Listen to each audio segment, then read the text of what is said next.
All right, hello class.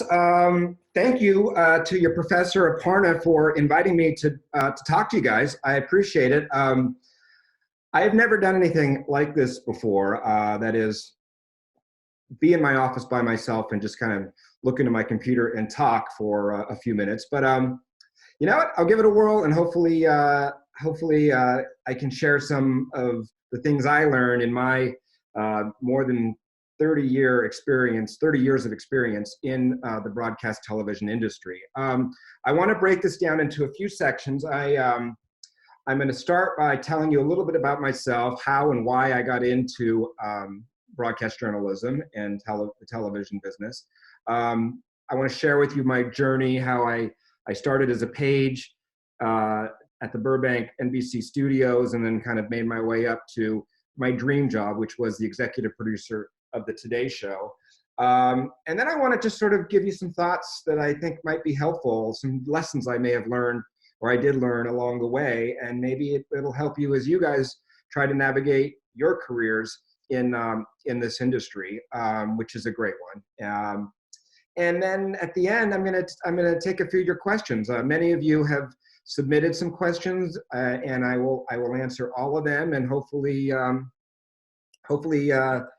shed some more light on how you too can make it in this crazy business. But I want to start, as I said, talking about my career and how I got into the industry. I grew up in California, Northern California, and from a very young age, I knew exactly what I wanted to do, and that was to work in the television industry. I was fascinated by television. I'm sure many of you guys are as well and have been for a long time. But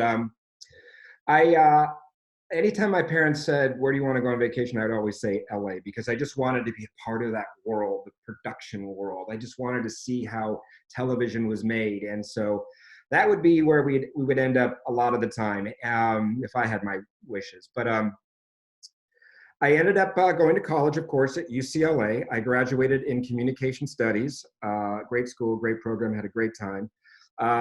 Right out of college, I got my first job in the industry. I'd done a couple of internships while I was in college, but I got my first real job in the industry as I mentioned, a page at the NBC studios in Burbank. And basically it was a glorified tour guide job. I would give tours to the public of the studios.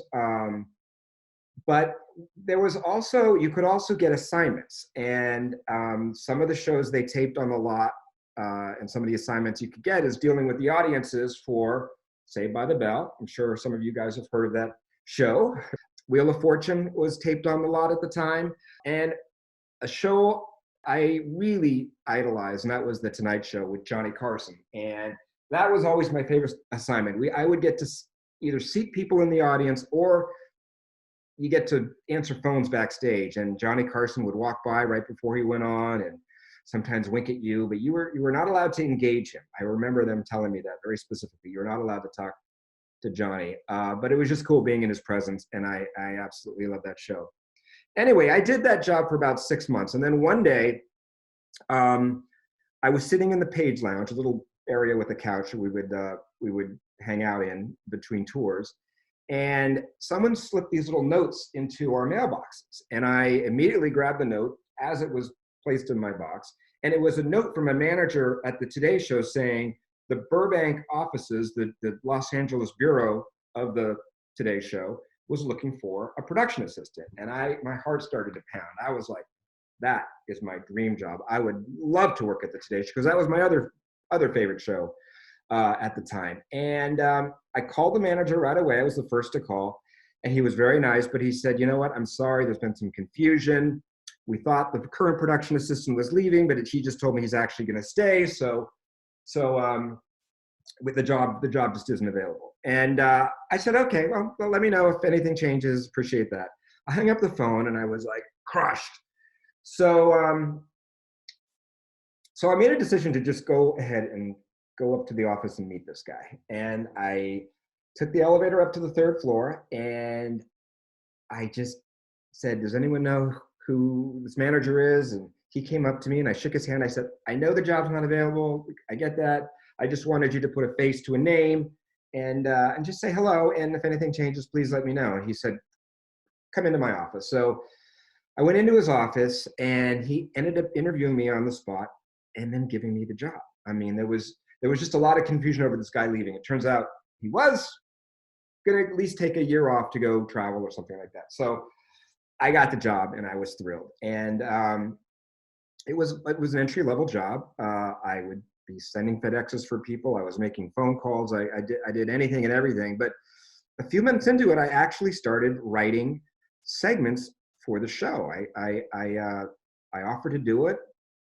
They needed extra help, and I literally started writing segments for the anchors at the time, which were Brian Gumbel and Jane Pauley, and then Deborah Norville, and eventually Katie Couric, all with Brian. And it was a dream come true. And as I rose to the ranks, I did some really cool assignments. I went to the Olympics in Atlanta. That was my first Olympics, which would turn out, I ended up doing 9 in my career. I went to Budapest, where we interviewed Madonna when she was doing a film called Evita. I had met countless celebrities, from Gwyneth Paltrow to Jerry Seinfeld, just you name it, I got to meet them. And I covered some really big stories. I covered the LA riots, which happened in the wake of the Rodney King verdict. I covered both O.J. Simpson trials. I was actually at the courthouse when he was found not guilty, standing right outside the doors. But that was my life for a long time, for many years, covering that trial, both the criminal trial and the civil trial. And it was just a dream job. I traveled to Manitoba, Canada, and I did a story on a photographer who shot photos of polar bears. I went to another place in Canada where I did a story on how they were killing the harp seals, baby harp seals, for their pelts. And it was a good time. I loved being a field producer. And at one point, the then executive producer of the show called me up and said, do you ever want to come to New York and be a manager? And I literally said to him, no, because I'm having so much fun, going out and shooting stories and meeting these people and doing all these things and traveling. And he's like, I respect that.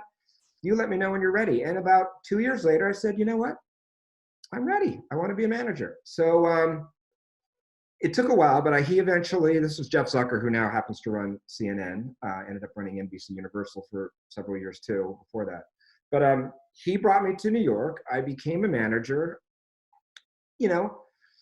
It was a very different experience. It was a new challenge. I appreciated the new challenge. But I have to be honest with you, I miss traveling. So if and when you end up being a segment producer or just realize that's the best part. That's fun. But it was time for me to sort of grow in my career. And I always had this fascination with the control room. And that was my real goal in coming to New York, is to be able to run a control room at some point. So I was in New York. That was in 1999. And then a couple years later, I was assigned to run the weekend edition of the Today Show with a woman named Soledad O'Brien and a man named David Bloom, who sadly passed away while he was covering the war in Iraq.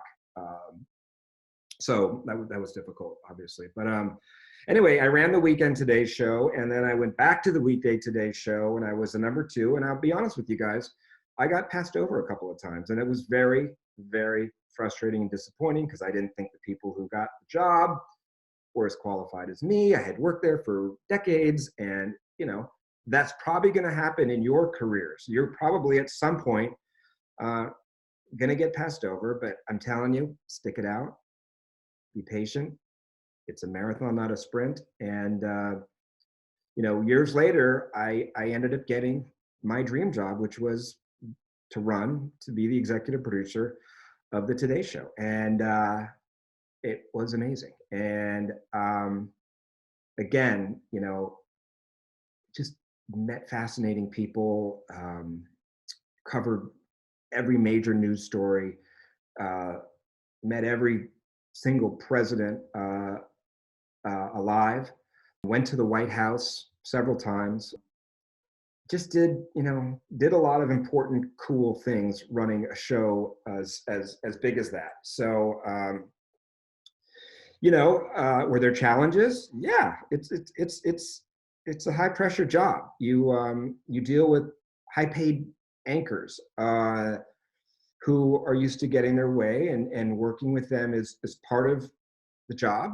And it was a challenge sometimes, but we also had a lot of fun along the way. I went to a lot of really cool Today Show concerts. You name it, I got to experience that. And yeah, it was quite a journey. And I worked in total on the Today Show for 32 years.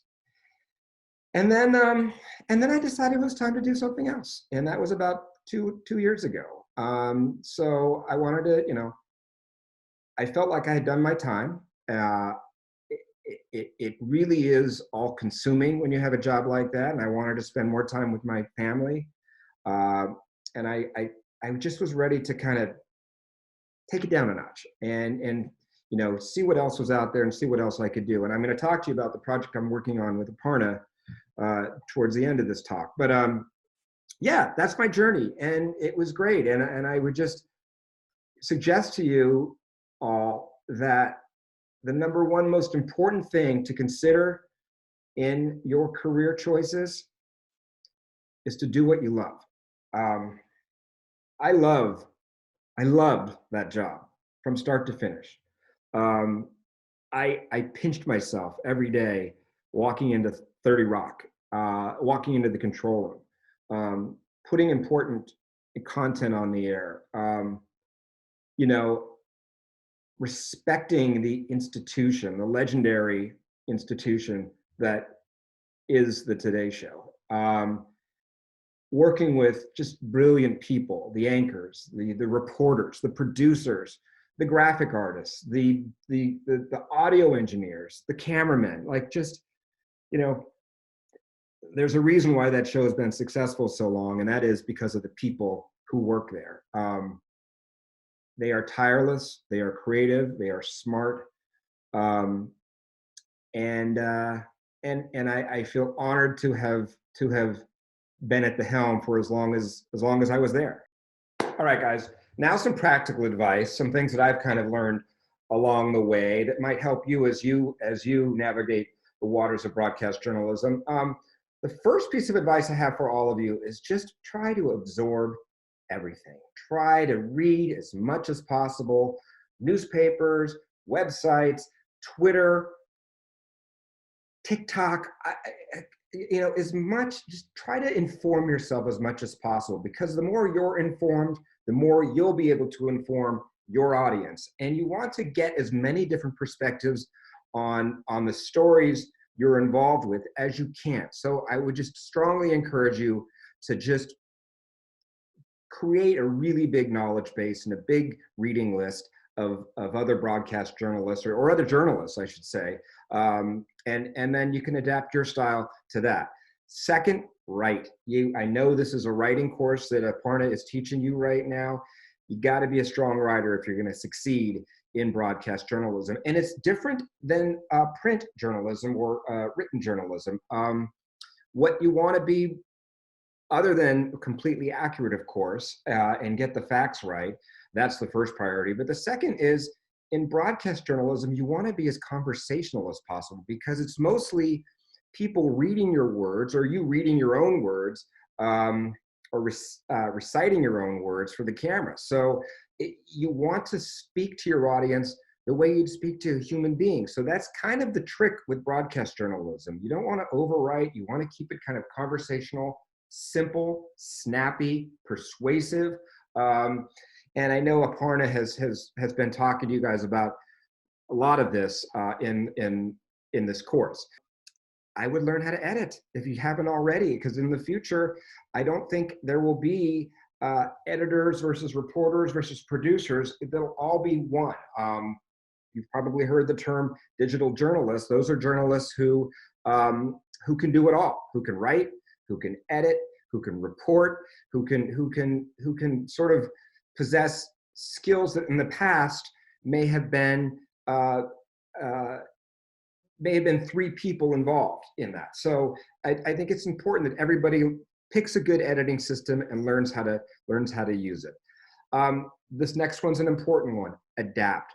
The world is changing. It will continue to change. When I started, the news cycle was 24 hours. You woke up in the morning, you got your news on the Today Show, you read your morning newspaper. The evening news would report many of the same stories, and then would all start over again the next day. It wasn't quite that simple, but something like that. These days, it's like 24 seconds. Every 24 seconds, there's a new tweet that might be newsworthy, or a new report, or a new post on a website. So the nature of how you gather information, how you report information, how content is shared is always changing, and just be prepared to adapt to those changes. The way broadcast journalism looks today is not the way it's going to look in a year, in 2 years, and in 20 years from now, when you're all hopefully gainfully employed in this industry. And the final thing is just enjoy. It's a great career. It's the reason you're studying this and you're working so hard to get into this field is because you have a passion for it. You want to inform people. You want to get facts correct, and you want to report them. We talked earlier about passion. Just you spend so much time on your career, probably more time than you do in your personal life. So if you're not enjoying it, then I feel bad for you. So just, you're choosing a really interesting, dynamic industry to go into. Appreciate that and try to enjoy it as much as possible. All right, time to have some fun. The Q&A portion of this lecture. Some of you submitted some really great questions, so I thought I'd answer all of them. Let's start with this one. How do you handle all the pressure that comes with your job? Yeah, you know what? It can be a lot of pressure. There are not a lot of industries where everything you do is seen by millions of people. So there is a lot of pressure, of course, to get it right. You get a lot of feedback from your audience, from your bosses, from your colleagues, from your family. People seem to all want to have an opinion about what you put on the air, about your work. That's fine. I get it. I listened to what everyone said. I heard the feedback, but I just tried not to let it get to me. And it's important that, obviously you spend a lot of time on your careers, but you need to have some balance. So, exercise as much as you can when you have the time. Try to be able to create or carve out some downtime where you're not just working. I've always thought that was very important. Hard to do sometimes, but in the end, it's a job and it's a great one. And you just have to be careful not to make any mistakes, and just recognize you can't please everybody. There are always going to be critics, especially when you're working on something or working in a field that is so public. So I don't know. I hope that answered your question. Let's take another one. What components go into picking and choosing who you interview? I don't know if that's really what TV journalism is, or if not, maybe you can give me some insight, because I'm still very new to the subject and all of the nuances, but I would still like to learn more about that. Thank you. There are a lot of components that go into who you choose to interview for each particular story. I would say first and foremost is balance. You want to make sure that if there is more than one side to a story, that you try to present the different sides, and you need to find people who are articulate and can speak in sound bites, as they say, so that they're able to deliver a message in a succinct way, because you will learn in this industry that sometimes you have a minute and a half to tell a story, and you want to get as much information packed into that minute and a half. So you need to find interviewees who are able to present their perspective in as succinct a way as possible. So I would say, like I said, balance important, people who can speak succinctly, and people who have knowledge of the story, real in-depth knowledge of the subject you're trying to present. Hi, Dan. Thank you for answering our questions. So, what I want to ask is that how to process the first-hand information to make it into TV news. That's actually a great question. Never go into a story with a foregone conclusion. You go out, you gather the information, and then you process it and you craft it into a story that is fair, that is accurate, and that as much as possible presents different perspectives. And you let the audience, you let the viewers decide for themselves what the conclusion should be. How do you capture attention and increase viewership of an account or channel? Not going to lie to you, growing your audience, retaining your audience, having as many eyeballs as possible on your particular show or website or whatever it is, whatever format you're broadcasting in is important. And it's something that obviously everyone involved is paying close attention to. I would say number one is earn their respect by getting it accurate at all times. So that's a value you should really embrace, and I'm sure all of you do. But you never, the minute you lose their trust, you lose their eyeballs. So you've got to respect and maintain their trust in you, and you've got to prove your trust every single day. As you work in the industry, you do get ratings back. And you know what kind of stories capture your audience's attention. So you watch those reports every day. Every day we would go through the show after the morning meeting and look at what segments did well and what didn't do so well.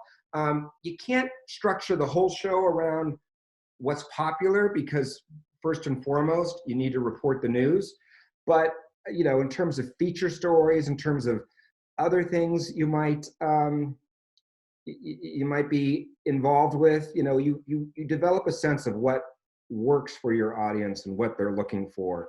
And part of that is through formal ratings report.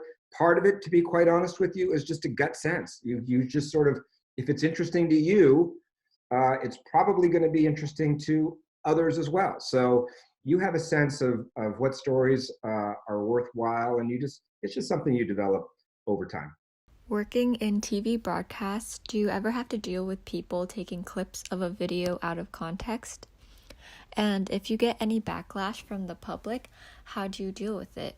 Yeah, this is something vitally important to anyone who wants a successful career in broadcast journalism.